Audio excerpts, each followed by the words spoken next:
for valuing these things. Speak with sort of derogation of the nature religions. You see, with that fall in the garden, nature was regarded as corrupt. There's a bit for you that corrupts the whole world for us.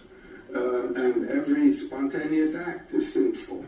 Because if you take the Buddhist framework, because nature is corrupt and has to be corrected, must not be yielded to, you get a totally different civilization. And map it onto this continuum, you don't get good and evil.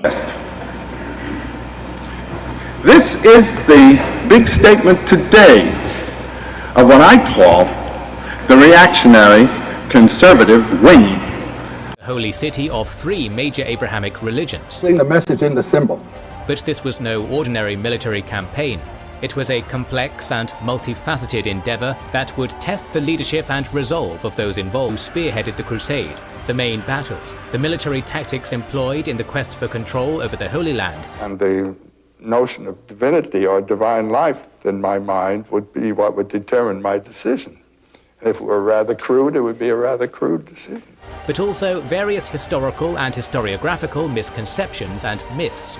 Let's delve into our retelling of modern man's civilizations. You get essentially wisdom and ignorance. I went on to retire as a Navy captain. I spent some time at NATO inside Ramstein, Germany at CC Air, one of the best jobs I ever had, tactical evaluation. I've also spent some time here in Norfolk speaking with NATO leaders on the concepts of complex adaptive systems. And of course, I've been overseas talking to NATO leaders about John Boyd's observer-oriented side and ACT loop. And unfortunately, I think they have the OODA loop wrong in this document. But we'll use that as a learning opportunity for all of us. The evil is ignorance of all the well-being you and others would experience if you behaved another way. And here's what I think this truly means as a whole. Whoever controls your attention during a psychedelic window, they control what gets strengthened, they control what gets weakened, and they control which version of you comes out on the other end of that experience. Right, that's the Buddha's game.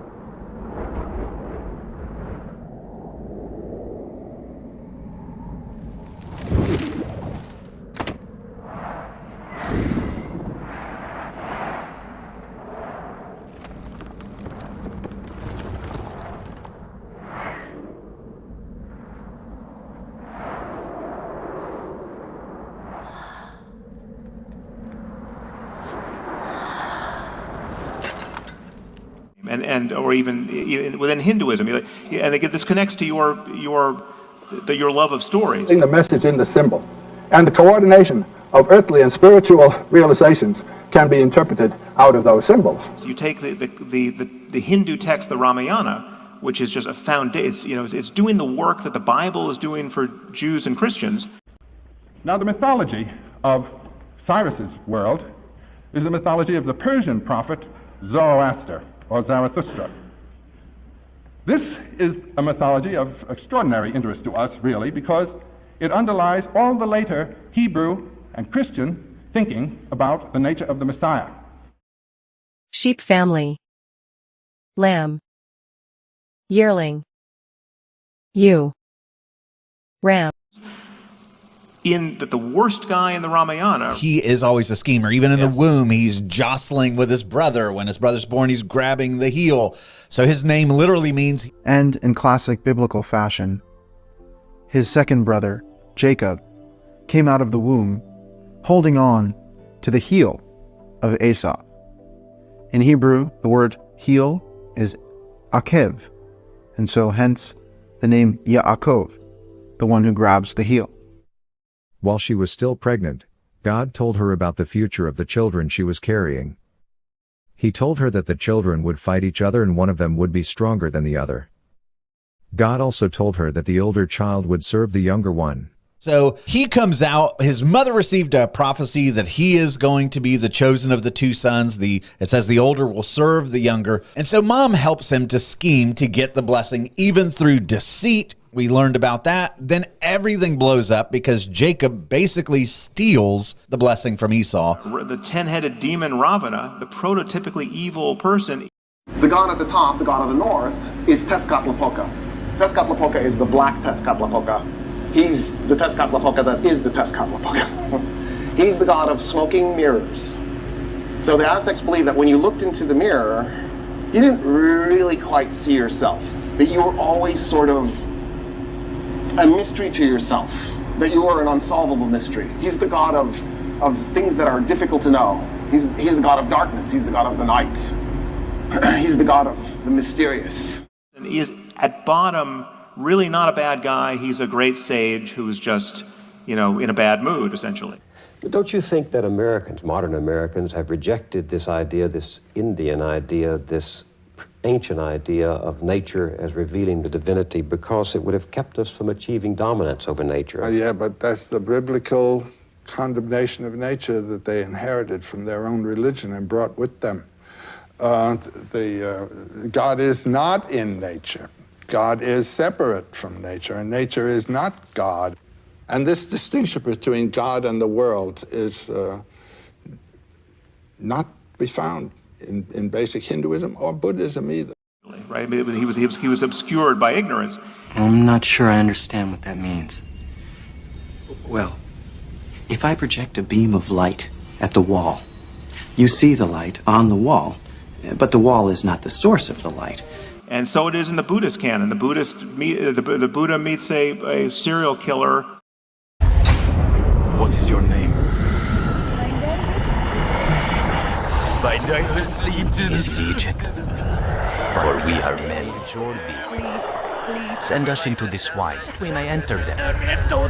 Come out of the man. And the notion of divinity or divine life in my mind would be what would determine my decision.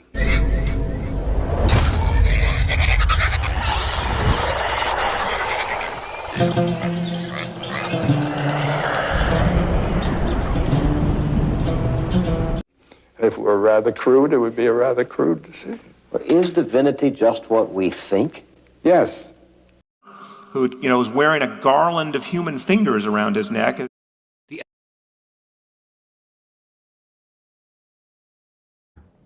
We often fall into the trap of thinking harder is holier. And in almost no other time in the year do we fall into that trap more heavily than... It's not how heavy your Bible is, how close you sit to the front row in church, or whether you wear a cross or put a fish on your car. Jesus called you to follow him, not to simply look up to him, but to truly be his disciple, to lose your life so that it can be saved for eternity. But how do we live a life that is truly surrendered to God? What does it look like? That's the question we'll examine with today's email. It reads, very simply, what does it mean to take up my cross daily? A lot of Christians wear crosses around their necks. You think when Jesus comes back, he's going to want to see a fucking cross, man? Kind of like going up to Jackie Onassis with a rifle pendant on, Thinking of John, Jackie. We love him. Trying to keep that memory alive, baby. Explore the story of Abraham and Isaac. First, how each would approach the idea of offering a child sacrifice and what reward and or blessings they might negotiate with, or punishments they might use as coercion, or if they might refrain from such a test, e.g. divine game, for any reason. The story of Abraham and Isaac, particularly the idea of child sacrifice as a divine test, could unfold differently depending on the deity involved. Here's how each might approach it. According to this mythology, the first creation was perfect, but an evil power, Angra Mainyu, destroyed it. And there is now in process a conflict between the powers of good and the powers of evil. Yahweh, Judaism. Yahweh famously commands Abraham to sacrifice Isaac in the Hebrew Bible, Genesis 22, framed as a test of faith and obedience. Yahweh's approach reflects his role as a God who demands absolute trust and loyalty. However, the story ultimately ends with Yahweh halting the sacrifice, providing a ram as a substitute. Mars, the Roman god of war. Motivation for the test. to demonstrate Abraham's unwavering faith and obedience, reinforcing the covenant. Reward blessing. Yahweh promises blessings of numerous descendants, greatness, and land for Abraham's faithfulness, signaling that obedience leads to divine favor. Reason to refrain. Yahweh intervenes at the last moment, emphasizing that he does not desire human sacrifice, but rather faith and moral commitment. Now, these powers are not associated in the Persian system with any particular race, or any particular tribe, particular race, or any particular tribe. They are general, metaphysical, cosmic powers. God the Father, Christianity. In Christianity, this story is often seen as a precursor to God the Father offering his own son, Jesus, as a sacrifice for humanity's sins. Motivation for the test. God the Father might still test Abraham to foreshadow his own future sacrifice, showing the depth of faith required in his divine plan. However, he might emphasize the redemptive nature of sacrifice rather than pure obedience. Reward blessing. Eternal salvation, positioning Abraham and Isaac as precursors to Christ, aligning them with divine grace and redemption for future generations. Reason to refrain. God the Father might avoid the test entirely, as Christ's sacrifice is already the ultimate fulfillment of such a divine act, rendering this game unnecessary. And every individual, no matter of what race or of what tribe, has the choice to associate himself, to align himself, either with the powers of good or with the powers of evil. In Islamic tradition, this story, known as the Dabi, involves Abraham and his son, often identified as Ishmael, Quran 37:99-113. Allah commands Ibrahim to sacrifice his son as a test of submission. Islam means submission to Allah's will. Motivation for the test. To affirm Ibrahim's total submission to Allah's will, demonstrating the ultimate act of surrender to divine authority. Reward blessing. Ibrahim is blessed with the promise of more children and descendants who will become great nations, emphasizing the rewards of submission to Allah. Reason to refrain. Like Yahweh, Allah spares the child by substituting a ram. Mars, the Roman god of war. And aligning him with himself with the powers of good, he works and fights for the restoration. Underscoring that he does not need or desire human sacrifice, but values devotion and surrender above all. And every individual, no matter of what race or of what tribe, has the choice to associate himself, to align himself, either with the powers of good or with the powers of evil. And aligning him with himself with the powers of good, he works and fights for the restoration. Ahura Mazda, Zoroastrianism. Ahura Mazda operates in a moral framework rooted in truth, Asha, and would likely reject the idea of child sacrifice outright. Motivation for the test. Ahura Mazda would likely see no reason to test Abraham with such a demand, as this act would violate the principles of truth and righteousness. The cosmic struggle against evil would make such a test appear more aligned with Angra Mainyu, the destructive spirit. Reward, coercion. Instead of rewards tied to sacrifice, Ahura Mazda might bless Abraham for his commitment to Asha and truth, offering spiritual wisdom or guidance to help him align with the divine order. Reason to refrain. Ahura Mazda's philosophy would inherently oppose such a test, as it could sow chaos and falsehood, weakening humanity's fight against evil. Child sacrifice would be an affront to the principle of fostering life and harmony. Now let me just very briefly say a word about the idea of the Messiah as it developed in these centuries. The first idea was that the Messiah would simply be the restorer of Israel to supremacy in its domain. And it was thought for some time that Hezekiah could actually be named the Messiah. After the Persian idea had been assimilated by the Hebrews, the notion was that the coming of the Messiah would mark the end of strife in the world, and the Hebrew Messiah would be the counterpart of the Persian Saoshyant. Comparison.